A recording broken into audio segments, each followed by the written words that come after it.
దయాలు వేదాలు వర్ణించడం అన్నది ఎక్కడ చూసుకుంటాం. కానీ తెలుగుదేశం పార్టీ నిర్వహిస్తున్న మహానాడులో ఈ పోలిక కాస్త కఠినంగా ఉన్నప్పటికీ కూడా ఇలాంటి పోలిక తీసుకురావాల్సిన ఒక ఉదంతం అయితే మహానాడులో జరిగింది. దయాలు వేదాలు వర్ణించడం అంటే ఎలా ఉంటుందో మహానాడు వేదికగా కిరాకార్పి ప్రసంగం చూస్తే అర్థమైంది. నిజానికి తెలుగుదేశం పార్టీ మహానాడు అనేది చాలా ప్రతిష్టాత్మకమైన కార్యక్రమం. గొప్ప గొప్ప నాయకులు ప్రసంగించిన వేదిక అది. అలాంటి చోట కిరాకార్పి ప్రసంగించారు. ఆయన ఏమంటున్నారంటే తెలుగుదేశం పార్టీ వాళ్ళని వైఎస్ఆర్సీపీ వాళ్ళు ప్రెస్ మీట్ పెట్టి తిట్టినా, బూతులు తిట్టినా తెలుగుదేశం పార్టీ వైపు నుంచి అలాంటి సంస్కృతి లేదు, చాలా సంయమనం పాటిస్తున్నాం, వాళ్ళు తిట్టినా సరే తిరిగి అలా తిట్టడం లేదు, అది తెలుగుదేశం పార్టీ విధానం, అందుకు ఉదాహరణ కూడా నేనే అని చెప్పారు. దారుణాతి దారుణమైన పోస్టులు పెట్టినా, ప్రెస్ మీట్లు పెట్టినా, బూతులు మాట్లాడినా ఏ ఒక్కరూ మన వాళ్ళు సంయమనం పాటిస్తున్నారు తప్ప తిరిగి ఆ విధంగా ప్రవర్తించట్లేదు.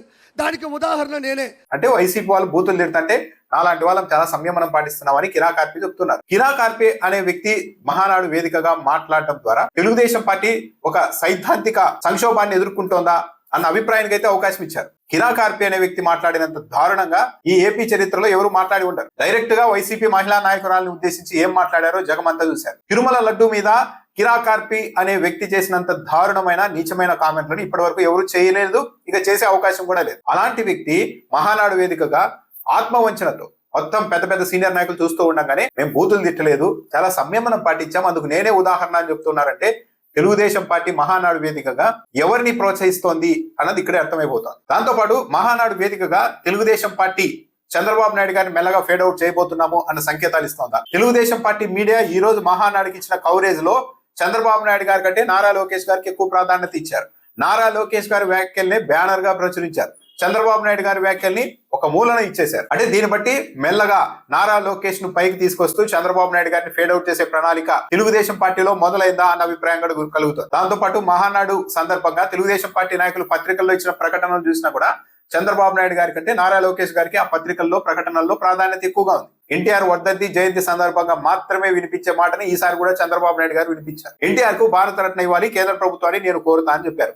ఇది దశాబ్దాలుగా ప్రతి సంవత్సరం ఏపీ ప్రజలు ఈ మాట వినడం, దీని మీద జోకులు వేసుకోవడం అన్నది సర్వసాధారణం అయిపోయింది. ఇప్పుడు కేంద్రంలో చంద్రబాబు నాయుడు గారు కేవలం భాగస్వామి మాత్రమే కాదు, కేంద్ర ప్రభుత్వమే తెలుగుదేశం పార్టీ ఎంపీల మీద ఆధారపడి నడుస్తోందని తెలుగుదేశం పార్టీ నాయకులు చెబుతూ ఉంటారు. మరి అలాంటప్పుడు ఇప్పుడు కూడా కేంద్రాన్ని అడగడం ఏంటి? కొందరి నాయకుల భజనకు కూడా మహానాడు వేదిక అల్లాడిపోయింది. సాధారణంగా సీనియర్ ఎన్టీఆర్ కోరికలు ఎవరికి వచ్చాయంటే జూనియర్ ఎన్టీఆర్ కి వచ్చాయని చెప్తారు. కానీ తెలుగుదేశం పార్టీ నాయకులు చంద్రబాబు నాయుడు గారిని, నారా లోకేష్ గారిని కాకుండా నారా దేవాంశను కూడా అప్పుడే ప్రసన్నం చేసుకునే పని మొదలు పెట్టారు. ఎన్టీఆర్ అంత స్ఫురద్రూపి మళ్ళీ ఒకే ఒక్కడు నాకు కనబడుతున్నాడు నారా నందమూరి కుటుంబంలో, దట్ ఈస్ దేవాంశ్. అంత అందగాడు దేవాంశ్, ఆ కళ్ళద్దలు లేకపోతే డిట్టో ఎన్టీఆర్ దేవాంశ్. జై తెలుగుదేశం.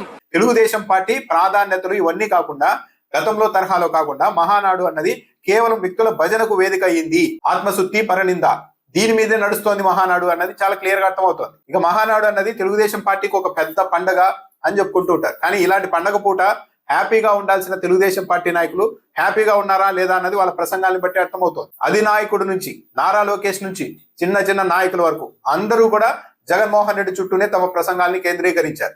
జగన్మోహన్ రెడ్డి ఒక సైకో, వైసీపీ ఒక గొడ్డలి పార్టీ అని.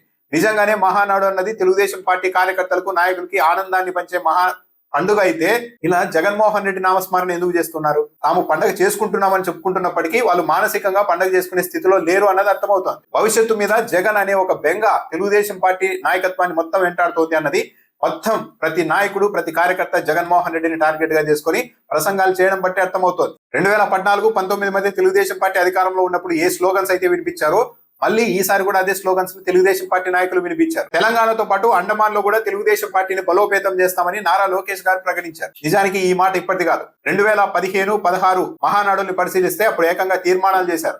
అప్పుడు ఓన్లీ తెలంగాణ, అండమాన్ దీవులు కాదు, కర్ణాటక, తమిళనాడు, ఒడిశా, అండమాన్, తెలంగాణ అన్ని చోట్ల తెలుగుదేశం పార్టీ పాగా వేస్తుందని కూడా మాట్లాడారు. గతంలో ఎన్టీఆర్ కేంద్ర ప్రభుత్వాన్ని నడిపించారు.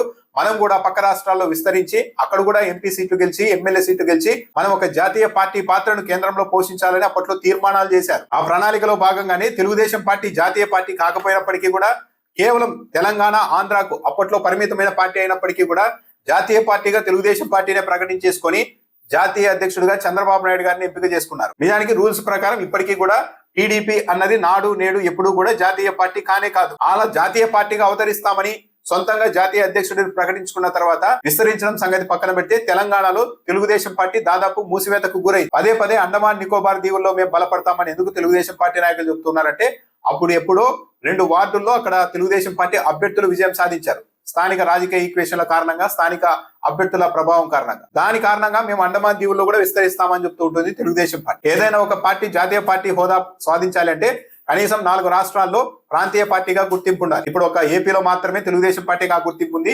తెలంగాణలో కూడా దాదాపు ఆ గుర్తింపును కోల్పోయింది. లేదా జాతీయ పార్టీగా గుర్తింపు పొందాలంటే మరో మార్గం, మొత్తం లోక్సభ స్థానాల్లో 2% సీట్లను 3 వేర్వేరు రాష్ట్రాల నుంచి గెలవాలి. అంటే 3 వేర్వేరు రాష్ట్రాల నుంచి కనీసం 11 ఎంపీ స్థానాన్ని తెలుగుదేశం పార్టీ గెలవాలి.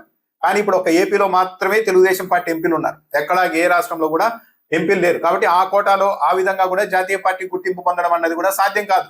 సో మొత్తం మీద తెలుగుదేశం పార్టీ మహానాడు జరుగుతున్న విధానం చూస్తూ ఉంటే గతంలో తరహాలో హుందాగా మహానాడు నడవడం లేదు అన్నది అర్థమవుతోంది. ఏ వేదిక దొరికినా సరే వైఎస్ఆర్ కాంగ్రెస్ పార్టీని గొడ్డలి పార్టీ, జగన్మోహన్ రెడ్డిని సైకో అంటూ నోటికొచ్చినట్టు మాట్లాడాలి అన్న సిద్ధాంతాన్ని చివరకు మహానాడు వేదికగా కూడా తెలుగుదేశం పార్టీ పాటిస్తోంది అన్న అభిప్రాయం కలుగుతోంది. ఇది ఒక విధంగా తెలుగుదేశం పార్టీ ఎదుర్కొంటున్న సైద్ధాంతిక రాజకీయ సంక్షోభానికి ఒక ఇండికేషన్ లా చూడవచ్చు.